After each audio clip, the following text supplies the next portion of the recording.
Hello, passionate gardener. I am now roaming around a plant nursery. There are a lot of plants, and gardener like you and me, we love to roam around the plants. And I would definitely like to take few with me today.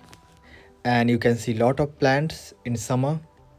It's close to end of summer actually, and in India there are a lot of cactus, and they are also lovely. And definitely you know how to grow cactus, and there are a lot of flower and fruit trees which I do love as well. These are the orchids, and those are the mostly indoor plants, and they're growing in shade. This nursery have thousands of different varieties of plants, including fruits, vegetable, and orchid, cactus. Seen also some lot of uncommon fruit and flower plants. Really, I can spend my whole day here just looking into them, and I would like to take all of them with me, but I can't.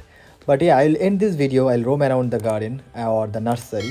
Hope you like the video. If you do, give a thumbs up and don't forget to subscribe for more content. Thanks for watching.